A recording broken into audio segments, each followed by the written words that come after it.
Mirëmbrëma të dashur miq, të nderuara zonja, të nderuar zotrinj, të dashur demokrat, qytetarë që keni ardhur edhe në një foltore tjetër midis parlamentit dhe qytetarëve. Sot jam këtu përpara jush për të përcjell përshëndetjet më të ngrohta, më të sinqerta nga qindra miq, dashamirës, partner ndërkombëtar të Shqipërisë, nga mbështetës të lirisë dhe demokracisë, nga e gjithë bota, nga çdo kontinent. Nga Brukseli në Washington, nga San Paulo në Paris, nga Kopenhagen në Vilnius, Larnaca, kemi gjetur Partia Demokratike. Kryetari i Partisë Demokratike, zoti Sali Berisha, ka gjetur mbështetje maksimale. Tashmë është e qartë për të gjithë faktorin ndërkombëtar.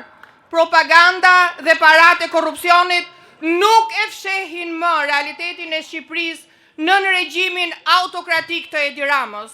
Ky realitet po njihet çdo ditë, po denoncohet hapur në çdo forum, në çdo konferencë apo takim ndërkombëtar. Sot dua të ndaj me ju disa prej ngjarjeve më të rëndësishme të vetëm 3 javëve të fundit në marrëdhëniet e Partisë Demokratike dhe frontit opozitar me faktorin ndërkombëtar.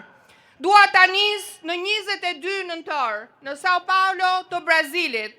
Kryetari i Partisë Demokratike, profesor Dr. Sali Berisha, zgjidhet në postin e lartë të zëvendës presidentit të CDI-s, Centris Democrat International, me vot unanime dhe pse u zgjodh, sepse u vlerësua roli i tij historik që nga rrëzimi i komunizmit, me motivacione, dhe unë dua t'ju lexoj dhe motivacionin pse u propozua dhe pse u zgjodh zoti Berisha.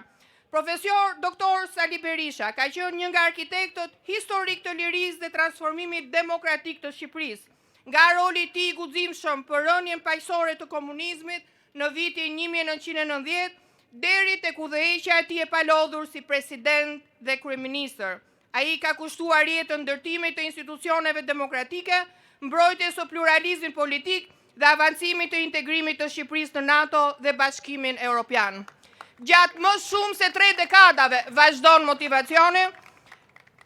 Për shërbimi publik i profesor Dr. Sali Berisha është quar si mbrojtës i qëndrueshëm i demokracisë, të drejtave të njeriut, veprave europiane në Ballkan.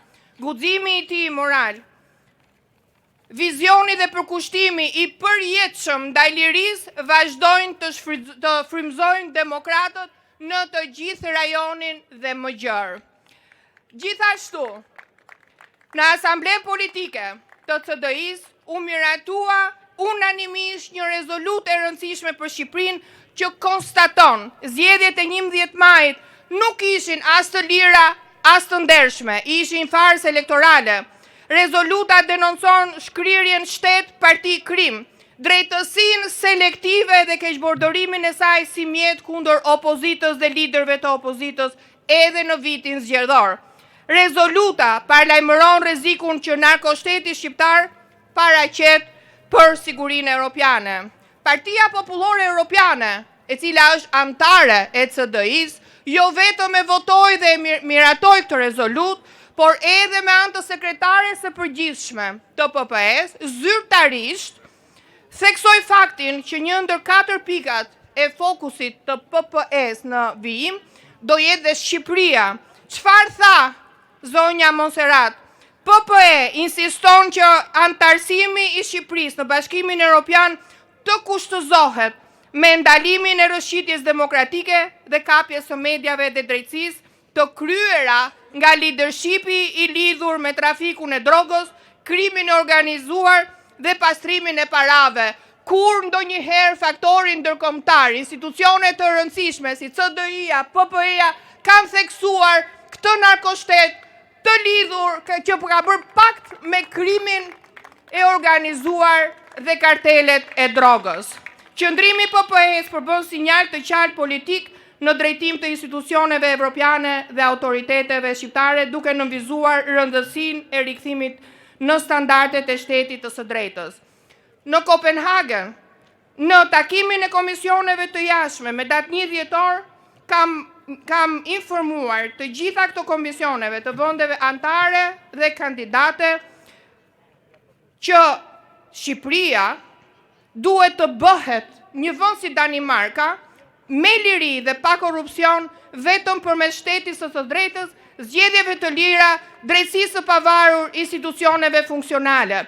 Në Washington, 2 deri në 5 dhjetor, IDU, një tjetër formacion politik me 10 parti të qendrës së djathtë dhe të djatha, kanë votuar në mënyrë unanime një tjetër rezolutë të rëndësishme për situatën në Shqipëri. Rezoluta konstaton shkelje sistemike zgjedhore, përqendrim pushtetin në duart e kryeministrit, drejtësi selektive të orientuar kundër liderëve të opozitës dhe edhe një herë paktin shtet-krim. Rezoluta ngre alarmin për krijimin e narkoshtetit të parë të vetëm në Europë, merr shkas edhe nga vendimi i fundit i Departamentit të Shtetit për të sankcionuar grupe kriminale shqiptare, si ajo e vëllezërve Hysa, të cilët në fakt janë pritur në këtë zyrë pas nesh, kanë marrë licenca kazinoje nga kryeministri dhe para zgjedhjeve gjatë fushatës zgjedhore në shkelje të ligjit që përbën një krim zgjedhor, kanë marrë dhe leje ndërtimi për rezorte në Bregdet. Po ashtu dua të ndaj me ju dhe një lajm tjetër të mirë që Forumi i Grave të Partive Popullore Europiane më dha një mandat të dytë si zëvendës presidente e EPP Women, por kjo është thjesht një tjetër përgjegjësi e imja që të jem zëri i grave shqiptare, por jo vetëm, dhe të vazhdoj të punoj me gratë dhe vajzat për bashkëpunim më të fortë me partitë si motra. Në Paris, në Komisionin e Monitorimit në datën 9 dhjetor, si pjesë e procesit të post-monitorimit u zhvillua një dëgjesë shumë e rëndësishme për situatën e mediave në Shqipëri, ku denoncova përkeqësimin e rënd të lirisë së mediave, mbylljen e mediave kritike, Agon Channel, Ora News, Focus Media Group, presionin ndaj gazetarëve dhe kontrollin politik mbi informacionin, në shkelje të neni 10 të KED-1 dhe standardeve europiane. Dhe në 10 dhjetor, po në Bruxelles, Asambleja Politike e PPE-s miratoi me unanimitet një rezolut të propozuar nga Lidhja Demokratike e Gruas së Shqipërisë për mbrojtjen e grave në politikë dhe në jetën publike nga dhuna. Kjo nisur dhe nga rasti që kryeministri është dhunuesi më i madh verbal, psikologjik, institucional i grave, jo vetëm në politikë dhe në jetën publike. Çdo dhunë verbale e tij nuk qëndron vetëm në parlament, po futet nëpërmjet mediave online, offline, në çdo familje, duke bërë që numri i grave të dhunuara të jetë në nivele skandaloze. Pra, siç që kemi premtuar, kemi punuar intensivisht, unë dhe kolegët e mi, me gjithë faktorin ndërkombëtar. Kemi mbështetjen që nuk e kemi pasur asnjëherë më parë. Po a vjen zgjidhja e kësaj situate nga faktori ndërkombëtar? Sigurisht që jo. Të gjitha këto zhvillime, pra, tregojnë një të vërtet. Bota demokratike po e sheh, po e kupton, po e dënon realitetin e regjimit që rrjedh prej një autokracie elektorale në Shqipëri. Sigurisht janë mbështetës, por tani është radha jonë. Radha jonë të marrim fatet tona në duart tona. Është radha jonë të reagojmë, të rezistojmë ndaj kësaj diktature, ndaj autokracisë, të tregojmë që ne nuk do të dorëzohemi. Ne do të luftojmë për liri, ne do të luftojmë për demokraci, ne do të luftojmë për dinjitet. Faleminderit.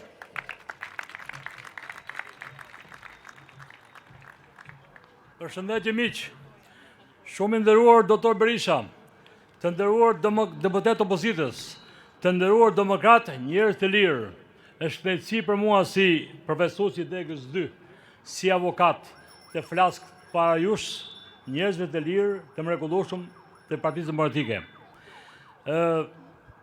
Nga do ta kapish, kjo qeveri është e kontaminuar nga hajdutleku dhe propaganda mashtruese. Çdo VKM, çdo ligj, çdo reform e këtyre viteve është bërë me një qëllim, shpopullimin e shqiptarëve. Shikoni fshatin, reforma territoriale ishte e tillë, u bë e tillë që zonat e komunave, zonat rurale të mos merrnin asnjë lloj shpërblimi, asnjë lloj as për tokën bujqësore, as për prodhimin bujqësore, me qëllimin e vetëm të largoshin. Sot fshati shqiptar këndojnë qyqet dhe janë shtuar kafshë të egra. Reforma në drejtësi, në vitet 2016-2022 janë ndërtuar gjykata apelit të reja në Shkodër, në Gjirokastër, në Berat, në Korçë, dhe ka 2 vjet që është vënë ndryni dhe gjithë Shqipëria vjen në gjykatën e apelit Tiranës, ku ka 70.000 dosje still, ku gjyqet jepen në dhomë këshillimi, ku gjyqet zgjasin mbi 10 vjet, qëllimi vetëm shqiptarët të mërzitën, të largohen nga Shqipëria. Ka një, kur vjen tani shikon për kafenet e Tiranës në këto momente shumë njerëz në kafene, të cilët nuk vinë në protestën e opozitës. Ka një arsye, është vrarë shpresa. Kjo qeveri punoi që këto vite të vriste shpresën. Vit pas viti është vrarë shpresa. E vetmja mënyrë është revolta, është protesta në çdo qytet, në çdo fshat, në çdo qendër banuar, me qëllim të shkurtohen ditët qeverisë së Ramës, e cila si boshт ideologjik ka hajdutrin dhe propagandën mashtruese. Ju falenderoj, ju uroj sukses dhe fitore.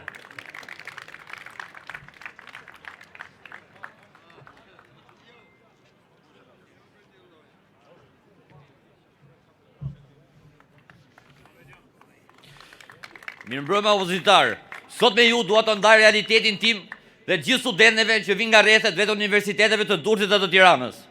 Unë erdha në Tiranë si student. Pavarësisht mesatarës së shkëlqyer, nuk përfitova bursë, pasi bursën e përfituan miqtë e partisë. Për 5 vite si student, çmimet e qeras, taksave dhe tarifave u pesfiquan. Por fal mbështetjes së familjes time, gjithashtu dhe mundimit tim, duke bërë 2 apo 3 punë online ditën apo natën, ja arrita të mbaroj ato studime. Dhe me krenari, unë nisa me një diplom drejt familjes.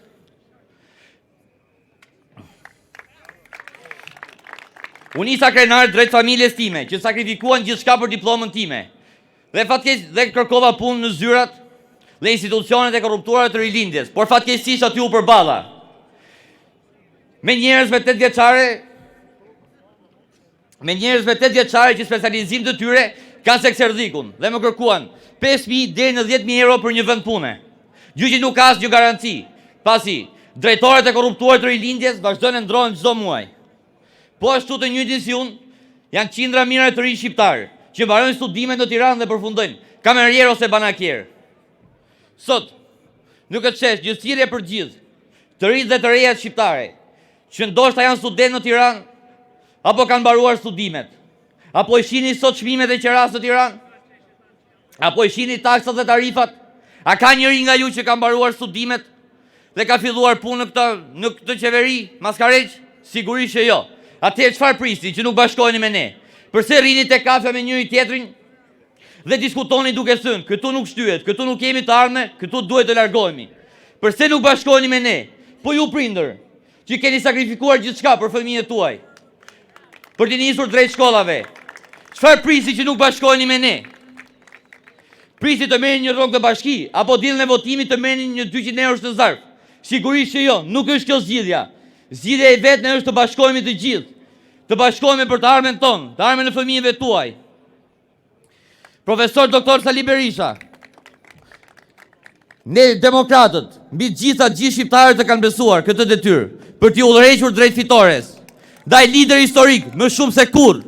Sot nevoja jon lind të drejtojmë ju, t'ju bëjmë thirrje ju, të na jepni okein. Të nisemi. Të nisemi në një bashkim madhështor me çdo kusht, me çdo çmim kundër këtyre plerave. Ne të rinj shqiptar jemi të gatshëm të sakrifikojmë gjithçka, çdo gjë, me çdo kusht, me çdo çmim për të përballë me këto plera dhe maskarej që çdo ditë po na vrasin shpresën dhe ëndrrën tonë. Faleminderit, fitore.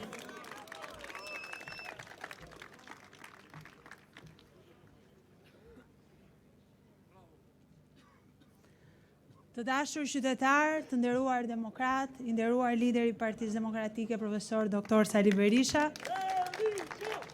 të flasësh para jush është një përgjegjësi, sepse ju keni zgjedhur që të mos qëndroni, keni zgjedhur të protestoni.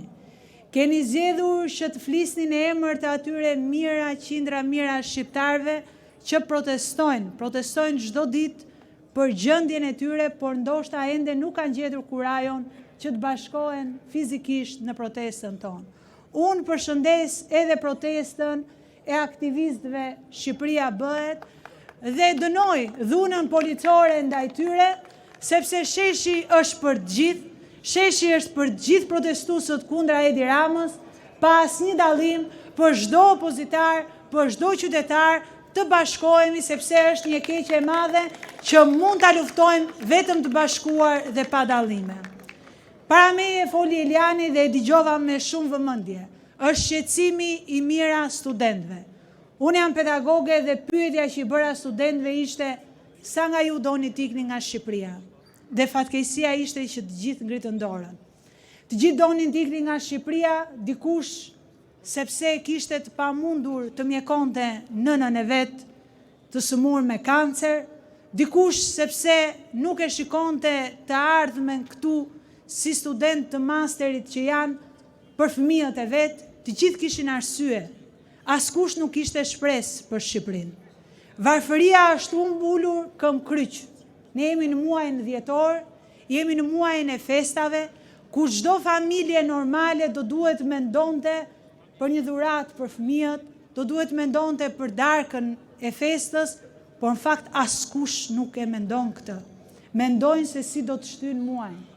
Mendojnë që nuk kanë pas kur mundësi në jetën e tyre t'i bënin një dhuratë fëmijës.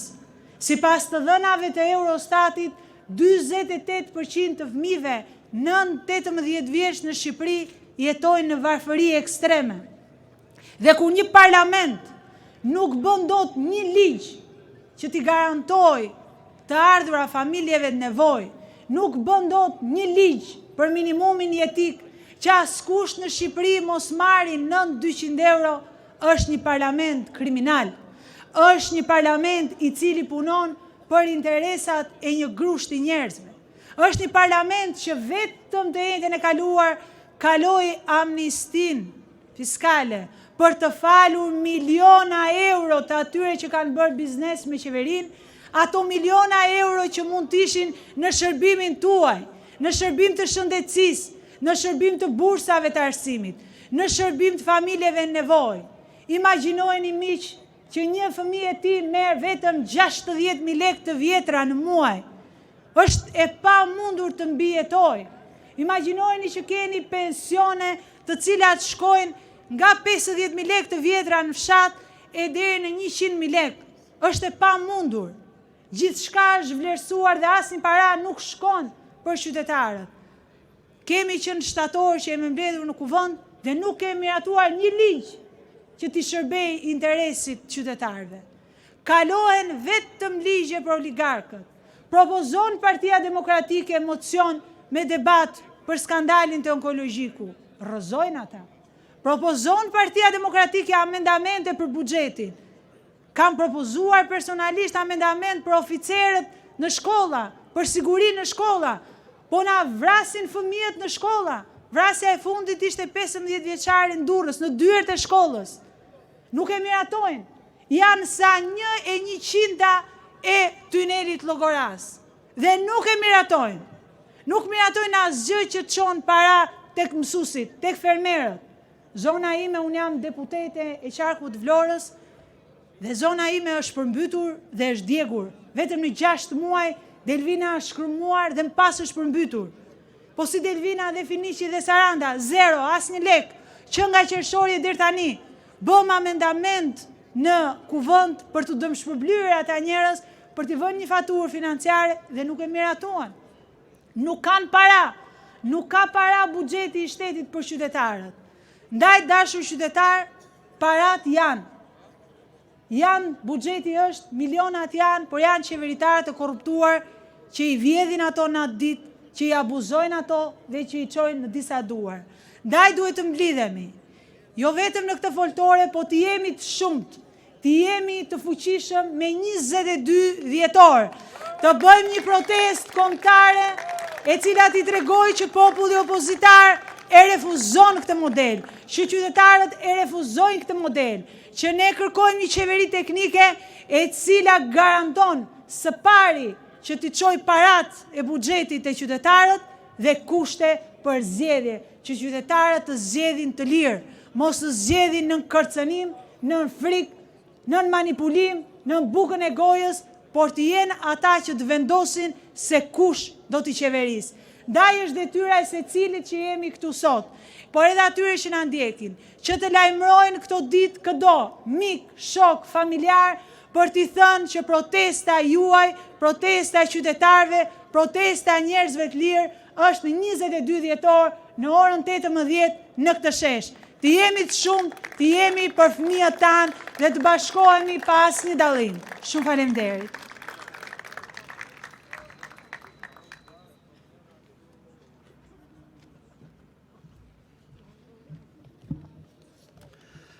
Të dashur miq, i nderuar zoti Berisha, i nderuar zoti Meta, njeriu kur është përpara sfidave mendon për sfidat e jetës së tij. Edhe unë në këto momente mendoj për sfidat, për ato që kam kaluar. Mendoj për babën tim, Nafiz Bezhanin, dikur një avokat i shquar, sot nuk është më. Mendoj edhe për ato të gjitha që më ka thënë babai, dhe mundohem gjithmonë që ato t'i vëjnë jetë. Ai u persekutua vetëm për një, mund të themi, një fjalë të thënë duke mbrojtur Sefullah Malshovën. Me të vërtet një gjë e turpshme, por kjo është jeta e tij. Kjo është një jetë të cilën ai e vuajti gjithkohës. Unë jam Viron Bezhani, djali i Nafiz Bezhanit. Kampion në sportin e mundjes, prej 13 vjetësh, mjeshtër i madh i sportit dhe njëkohësisht president i Komitetit Olimpik prej 8 vjetësh. Babai shpesh më thoshte, në beteja duhet patjetër të ngreni flamurin lart që të gjithë t'ju ndjekin. Edhe unë me respekt të jashtëzakonshëm ju them ju dhe zoti Berisha, ndiqeni, ngrijeni flamurin lart të frymëzoni të gjithë shqiptarët, sepse ata ashtu siç arrestuan, si rrëmbyen Ilir Metën, kanë rrëmbyer dhe duke izoluar kanë rrëmbyer të ardhmen e Shqipërisë. E prandaj ngrijeni lart flamurin zoti Berisha. Sepse jo vetëm e kanë rrëmbyer, po ata e kanë coptuar. Ata po e shesin në mënyrën më dramatike dhe duke ja dhënë oligarëve të Shqipërinë cop, pjesë, sektit anti-shqiptar, i cili më del nga zoti Edi Rama. Miq, lart e më lart flamurin e Skënderbeut. Çdo kush e di që në Shqipëri nuk ka më sport. Mendojnë se kanë sport duke marrë njerëz ose mund themi sportistë të huaj. Po jo, kjo është vetëm një gënjeshtër. Asnjë sportist shqiptar nuk po shkëlqen më, sepse nuk ka më një sport të tillë. Dhe kur mendojnë për sport, është me të vërtet një turp, duke ditur të mirat që ka ky sport. Për sa i përket anës finance, ata po mezi mundohen të kalojnë jetën e tyre, jo më të mendojnë për një rezultat sportiv. Ligjin e sponsorizimit e sorollatin sa në vendin tjetër. Me një ministri që kur bëhet fjala për sport as nuk duan t'ia din fare, mos themi që i dhemi syt dhe veshët kur e dëgjojnë fjalën sport. Është turp për këta njerëz të cilët nuk e duan. Palet mendosh për terene sportive, të cilat është turp ti mendosh që të cilat po coptohen, cop, dhe me një, mund themi, një kusht mizerabël, ku rinia nuk ka si të kaloj kohën e lirë, dhe kjo është me të vërtet për të ardhur keq. Por për sa i përket, ajo që është më e fllihura, financat e Komitetit Olimpik Kombëtar Shqiptar. Në qoftë se në kohën time, për 8 vjetësh, kryeministri nuk më ka dhënë asnjë kokër legu për Komitetin Olimpik, sot marrin miliarda, dhe këto miliarda asnjë nuk di se ku shkojnë. Dhe ajo që është me turpshmja është se ky Komitet Olimpik sot drejtohet nga një njeri i jashtëligjshëm, nga një njeri që është me të vërtet non grata nga Lozana, një njeri i tillë të dërdoj Komitetin Olimpik është një turp i vërtet. Dhe kjo është realiteti. Pasi ata nuk e njohin më Lozanën, nuk njohin Shqipërinë, nuk njohin asnjë ligj që mund të jetë realiteti. Ajo që është për të thënë, të gjithë neve e dim shumë mirë se ku është Shqipëria sot ose ku është rinia sot. Nëse do të pyesim nëpër shkolla apo në universitete, do të kuptojmë se ata kanë ndërmend vetëm të largohen. Duan të largohen nga Shqipëria, duan me çdo kusht, nuk pranojnë asnjë diplomë, asnjë letër, duan me çdo kusht të largohen nga Shqipëria, po duke u larguar nga Shqipëria largohen edhe nga prindrit e tyre. Dhe ky është një turp i madh. Ky është një krim që po i bëhet Shqipërisë, më themi me të vërtet një krim i rëndë për shqiptarët. Dhe atëherë më kujtohen për herë vargjet të madhit Artzreni. Koha kalon, koha vrapon, asnjë mbidhes si jeton për gjithmonë, si trashëgim ju lë shpirtin ton. Të dashur miq, i nderuar zoti Berisha, ngriheni lart flamurin ton. Të lejmë trashëgim shpirtin e lirisë, shpirtin e mirësisë, shpirtin e vëllazërimit. Ju falenderit.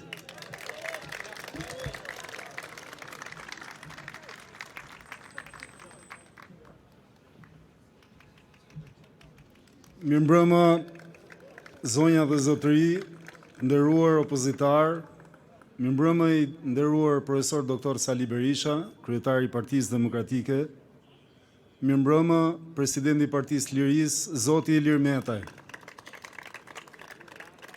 Regjimi i këtyre këtu mbas kurrizit tim dhe të gjitha regjimet kudo që janë prodhojnë padrejtësi. Ne sot jetojmë në vendin ku dënohesh për kasollën, por nuk dënohesh për kullat shumë kaçe.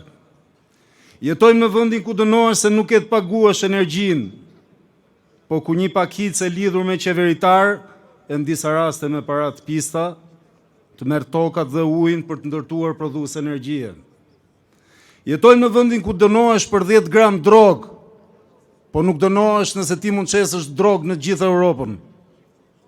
Jetojmë në vendin ku milionat e buxhetit ikin lum dhe të merr lumi nëse ke një hall shëndetësor. Jetojmë në vendin e reformës në drejtësi, ku qytetarëve tanë neve na duhen dekada që të marrim vendime në një gjykatë. Jetojmë në vendin ku qeveria mbron të korruptuarit e saj dhe burgos viktimat e tij. Si unë, besoj që mendojnë shumë prej jush, në këtë shesh edhe kudo. Por ka nga ata që kanë vendosur të heshtin, megjithëse janë të vjedhur, të shtypur, me drejtat në përkëmbura dhe me liri të vjedhura. Ka nga ata që frika i ka bërë të bashketojnë me të keqen. Unë besoj që në vend bashkëtesës me të keqen, duhet zgjedhin përballjen dhe luftën ndaj saj. Në qeveri, në parlament, në institucione, në rrugë, në sheshe, kudo. Mua më vjen keq edhe këtu shikoj që opozita është ndarë, dikush në i cep dhe ca tjerë këtu. Në fakt, opozita nuk mund të jetë me llogaritje. Opozita është çështje zemre dhe besimi, dhe ata që duhet jenë në i shesh të gjithë bashkë. I bëj thirrje intelektualëve dhe qytetarëve të lirë këtij vendi që të reagojnë, të flasin, të protestojnë, jo për mua, as për ju nëse doni, po për familjet e tyre, për vendin. Ne nuk mund të rrim duar kryq dhe nuk mund të heshtim nëse vendi shuhet për ditë e shpopullohet. Ande nga vi unë, qytetet janë bosh. Ne nuk mund të heshtim nëse vidhet pas skrupuj, nëse trajtohet gjithçka si pronë si plaçk. Ne nuk duhet rrim duar kryq duke thënë çam duhet mua. Shihni popujt e tjerë në Ballkan, në Greqi, në Rumani, në Bullgari, se si protestojnë për subvencionet bujqësore, për buxhetin, për investimet e korruptuara që marrin jetë, apo për drejtësinë e korruptuar. A janë më të mirë se ne? Sigurisht që jo. Po ata mund t'jenë dhe më pak të vjedhur e të shtypur se sa ne, por protestojnë, sepse kanë ndjeshmëri dhe ndërgjegje. Ata nuk presin derisa e keqja t'u vite dera shtëpisë. Ne e kemi të keqen në mesin ton dhe sot atë dheu, familja, na thoni bëni diçka, mos rrini. Në fillim të vitit 1991 unë isha shumë i ri. Në ditën që pasuan lëvizjen studentore, vajta dhe i thash gjyshit tim me një ton kritikus se përse heshte kur regjimi komunist na shtypte dhe na i izolonte. Dhe gjyshi mlodhi supet dhe nuk dinte as çfarë të më thoshte. Nesër nipa tan se tashmë janë bërë dhe gjysh, mund na gjykojnë për atë që ne nuk po e bëjmë sot, për heshten ton, për gjumin, për mpakjen dhe mpirjen ndaj të keqes që zefill të padroni i përkohshëm i objektit pas shpinës sime. Koha ka ardhur që zgjojmë ndërgjegjen, revoltën, të forcojmë vlerat, shtetin dhe mirëqenien. Ndryshe brezat që do të vinë, do të thonë, na ishin disa goj kyçur dhe shpirt trembur që i mori për hunde një i marë si ky. Fitov demokracia, fitov familja, lirit burgosore politik. Ju përshëndes.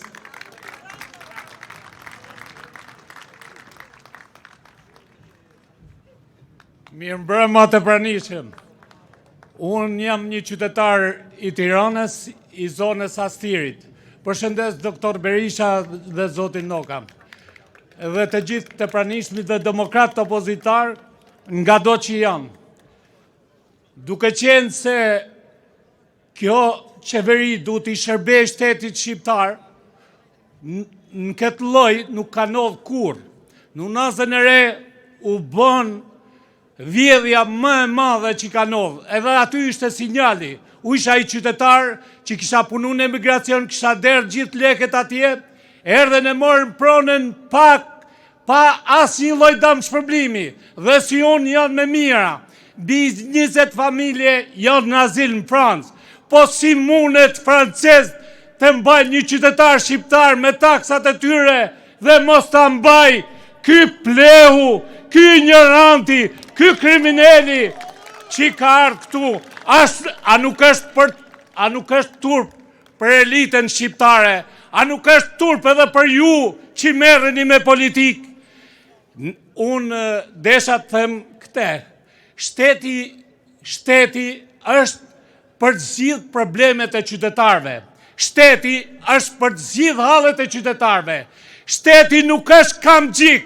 Shteti është aty paguhet nga taksat tona për të na shërby. Ky zotëria as i ditë vetme nuk na ka shërby, por na ka vjedhur. Ju kujtohet shumë mirë protesta banorëve të Astirit. Ju kujtohet para parlamentit që boni heroin, një police thjesht e boni heroin vetëm se desh me dënu. Ishte sallë e veçantë në gjykatën e Tiranës që dënonte banorët e Astirit.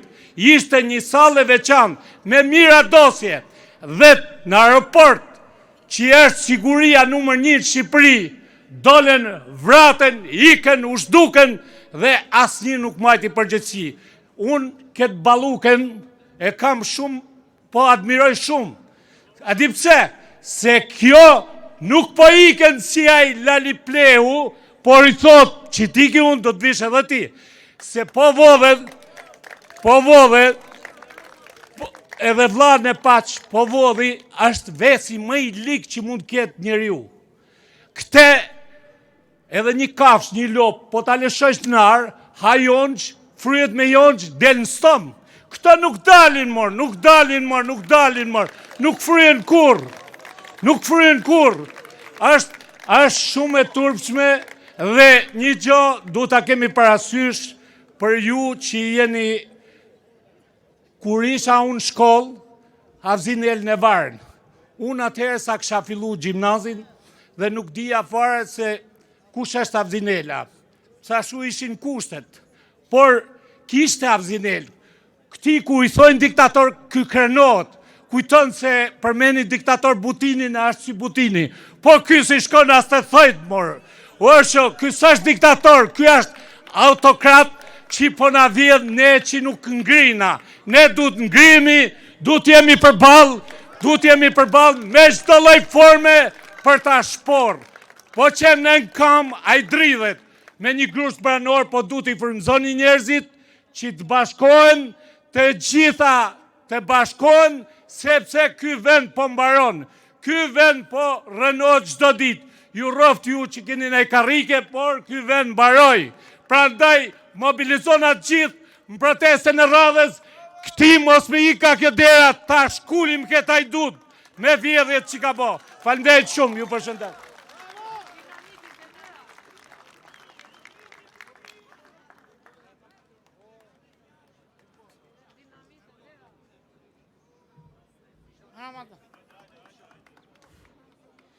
Mirë mbrëma, përshëndes kretë demokrat, kur të Tiranës dhe kretë Shqipërisë. Ju bëj thirrje, kush ka vesh me një gju, kush ka sy me shiku. Edi Rama është një hajdut, një kriminal, me shpejtësi duhet lërgu. Dhe ju bëj thirrje, gjithë partive vogla, i bëj thirrje, gjithve të bashkohen a mos dalin një parti i tujt parti atje. Bashkohen atë gjithë me nim të Zotit do të largën. Ky është një hajdut kriminal. Dhe mirë.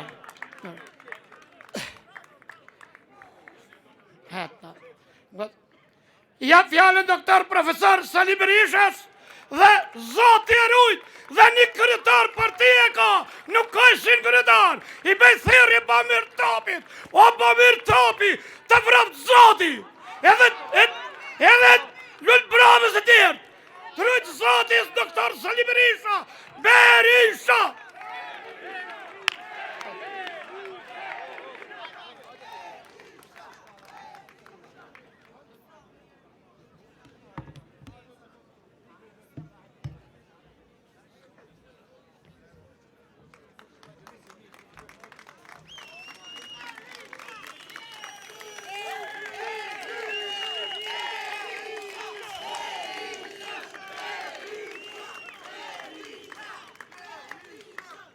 Të dashur qytetarë dhe qytetare, të pranishëm sot në këtë shesh,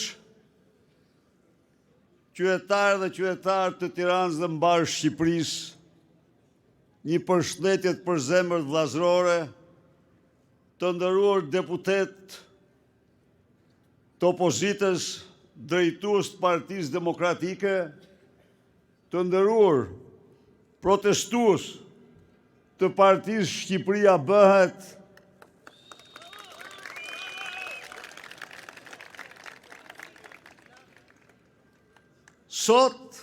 sonte ne mlidhemi për të shpallur para jush këtu, për të shpallur para mbarë shqiptarve, se Partia Demokratike nis betejën e saj përfundimtare për fitoren e opozicës, për fitoren e shqiptarve. Miqtë e mi,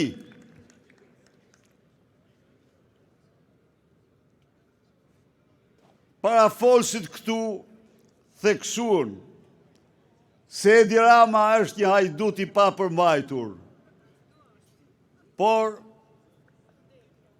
në të gjitha ligësitë e njeriut, ajo që shtërron guximin më shumë është vjedhja. Ndaj dhe Edi Rama është frikacaku më i madh që ka njohur Shqipëria në atë detyrë.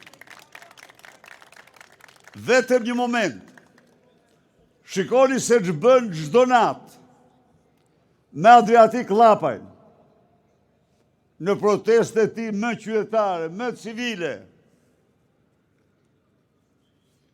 dhe një karriga aty, disa mjete, dhe proteston në emër të çdo qytetari.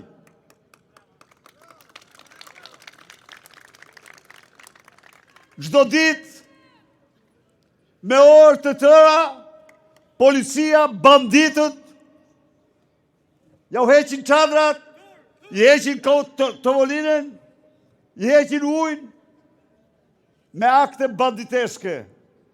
Pse kjo? Sepse ai është krye frikacaku i kombit. Krye hajduti i kombit është dhe krye frikacaku i kombit. Dhe u garantoj unë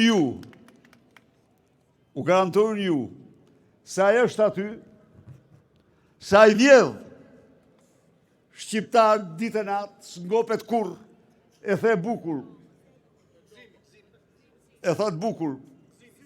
Po, Gzim Sadiku, ai s'ngopet kur, ai bën të gjitha këto, vetëm për shkak ton. Duhet jemi të vërtet me veten ton. Se e lejojmë ne. Se ju apiu fjallën derit, se kur ta zam të shesh, me betimin që nuk e lëshojmë, pa largimin e tij, ai do ja mbath.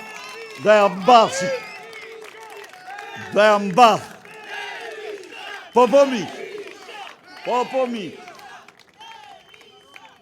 Por, duhet të them këtu,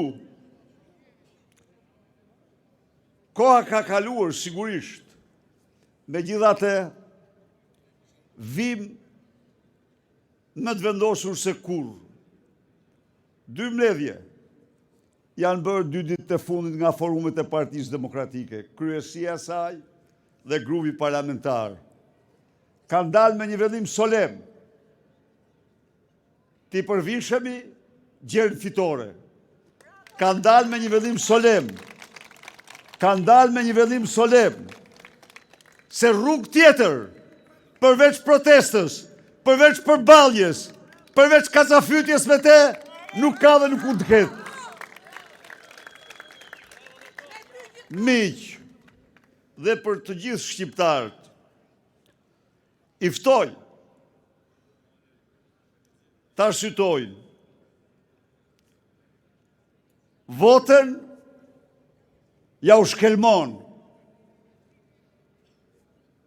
Duke u shkelmon votën i poshtron, shkelmon lirinë e tyre. Votën në zgjedhjet e fundit për ta blerë. Fali 2 miliard euro 88.000 bizneseve. Në një kohë kur 760.000 pensionistë nuk blejnë dot ilaçet, nuk sigurojnë dot kafshatën e muajit.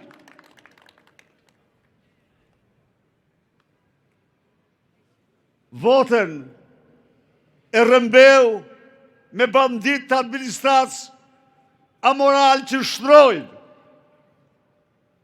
misionin e tyre, detyrën e tyre në shërbim qytetarëve, në plashkicë dhe grabitës të votës tyre.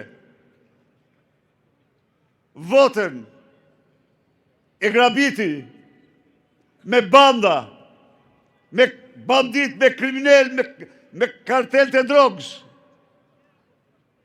Por, në dallim nga çdo herë tjetër që nga 2001 i gjerë sot, e kapën për fyti. Ja u faktuam shqiptarëve dhe botës, se ky është armik i votës lirë shqiptarëve, armik i demokracisë shqiptare. Në të drejtën tonë, në të drejtën e Zotit, në guximin tonë, ne nuk duhet të ndahemi as një minutë, gjersa ta largojmë nga skena këte kriminal të votës lirë. Miq, le të harrojmë çdo gjë që ka ndodhur në 12 vite. Le të harrojmë të gjitha. Po marrim vetëm 10 ditë të fundit. Çfarë ndodh? Së bashku me zëvendës kryeministrin, kapen në flagrancë, me dokumenta, me mesazhe të tyre, se vetëm në një tender, tuneli e Llogaras, kanë vjedhur 50 milion euro. Në çdo vend të botës, dorëheqja është akti i parë i njerëzve të përgjegjshëm. Dhe ky, jo vetëm që nuk jep dorëheqjen vet, jo vetëm që nuk shkarkon bashkëvjedhësin e vet, por çfarë bëri? Çfarë bëri? Me urdhër, mori nga gjykata licencën për të vjedhur publikisht pa asnjë përgjegjësi para ligjit, para drejtësisë, para shqiptarëve. A mund të pranojmë ne një kryeministër të tillë? Jo kurrë. Cili do të jetë çmimi, ne do ta paguajmë. Ne një kryeministër të tillë se pranojmë kurrë. Pra, jo, nuk e pranojmë. Pra, ky hajdut që çdo tull të sarajeve të tij i ka djersën mundin e ta shpaguesve shqiptar para të vjedhura prej tyre. Ky hajdut që vetëm në 2 vite ka bërë 140 fluturime, duke transportuar privatisht parat vjedhura e drogë në gërpat zeza që nuk dim kur se ku janë. Ky hajdut që lën të smurt pa ilaçe të vdesin në mshirën e fatit dhe thot se janë shumë dhe s'kam që bëj. Ky hajdut që vetëm aty në borë ka kopshtin e Edenit, 4.1 milion euro me peshqi egzotik, në një kohë kur fëmijët tanë mbushin rrugët e Europës dhe të botës. Ky hajdut rrin këtu për shkakun ton, po kjo merr fund. Ky hajdut rrin këtu sepse nuk i kemi treguar në forcën tonë. E doja tregojmë atij. Dhe ju jap ju fjalën. Sa atë që ka përjetuar në vitin 91 të kikte me autoblina nga bloku në tunelet e Enver Hoxhës, do t'ja provojmë së shpejti. Po. Koha është e guximtarëve, koha është e sakrificës. Por, ne jemi të vendosur për sakrificë, ja u them. Ne jemi të vendosur se jemi në drejtën tonë. Është e i kaluar çdo gjë. Ka provokuar gjithçka. S'ka patur ndonjëherë shqiptar një provokator me të poshtës sakte. Dhe ne do t'i japim atij përgjigjen që meriton. Bllokon me gjykat pezullimin e bashkhajdutës. S'ka ndodhur kur në historinë e botës. Dhe vazhdojnë tani të vjedhin çdo ditë. Pra, data 22 është data e protestës përgjithshme kombëtare.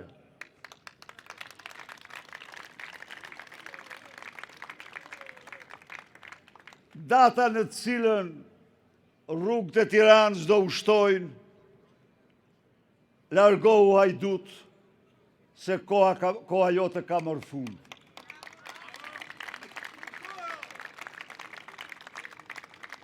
Ju garantoj se Partia Demokratike do bëj gjithçka për frontin më të gjerë të mundshëm në këtë betejë. Ju garantoj se Partia Demokratike do të përdorë të gjitha format e qëndresë, të gjitha format e rezistencës, gjerë në largimin e tij. Por miq, Në qofë se më pyesni, cila është më e mira, më e kryesorja, zënja për 3 javë këtij sheshi. Kjo është. Këtu duhet arrim ne. Këtu duhet betohemi ne. Për këtë duhet betohemi ne. Këtu duhet vinë njerëz të betur, për të shpëtuar vendin e tyre, për të shpëtuar Shqipërinë, për të shpëtuar familjen e tyre, për të shpëtuar të ardhmen e tyre. Si opozit.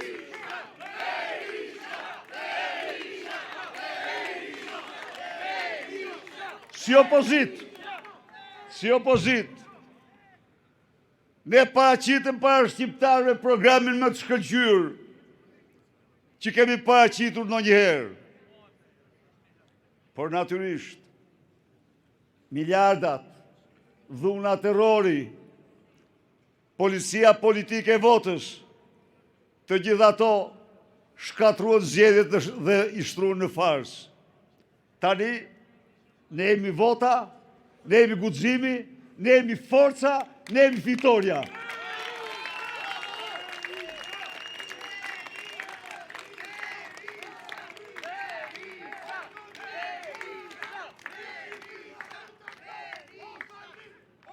Kështu që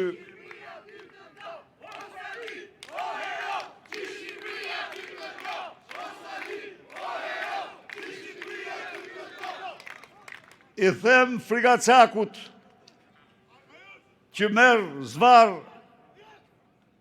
Adriatik Lapajnë protestues paqësor, civil, s'ke parë gjë akoma. Absolutisht s'ke parë gjë akoma. Sepse në qofë se ti ke marrë shqiptar për frigacak, je gabuar në shumë. Ke gabuar. Bol vodhe më që të thua shamë tonë. Miqtë e mi, to kohë keni në gjuhë vetëm për Lubin, po e di që është kopshti privati ti. Ajo Mirlinda e famshme. Mirlinda e famshme është një Lubin vetë vete, me një dalim nga Lubia. Se Lubia jo të gjitha e ka vjedh me ramen, kurse ajo të gjithë agjensinë e saj e ka kopshtin privat të Edi Rams. Aty janë dosjet. Bashanaku i ti ka vjedh me miljard, me 100 milion, me tendera. Aty janë dosjet që Linda, po jo Mirlinda, jo Linda tjetër, Linda e ti, dikton të tenderat. Linda Rama dikton të tenderat kush i fiton. Aty janë dosjet në të cilën biznismen janë grabitur mes Tiranës. Dhe kanë marrë dhenat. Aty janë dosjet ku ishte dhe drejtori saj u rëmbye dhe u mbajt në bodrumet e Suelçens me zidoni gjallë. Të gjitha për të fshehur krimet e familjes Rama, krimet e Edi Rams, vjedhjet e Edi Rams. Nuk s'ton dot. Kam vurese këto kohët e fundit ke bërë udhime në gjirin persik, në botën arabe. Disa thonë se ke lobue për pozicionin tënd të tmerrshëm që ke kohët e fundit në vende tjera. Të tjerë thonë se e përpjekur për gjetoj strehim politik. Po të them se dhe mrapa diellit po shkove, llogari do japish për gjitha këto që ke bërë. Po, ndaj miqtë e mi, to ditë, nga e hana gjerën të hanën tjetër, të bëjmë çdo gjë, të mbledhim dhe të takojmë çdo guximtar, edhe njerë, ju lutem, koha është e guximtarve, e burra dhe grave që guxojnë, që vendosin se shikojnë, dhe u garantoj ju se fitoria jonë është e pashmangshme. Fitore! Fitore, rrofshiu, rrof Shqipëria. Faleminderit.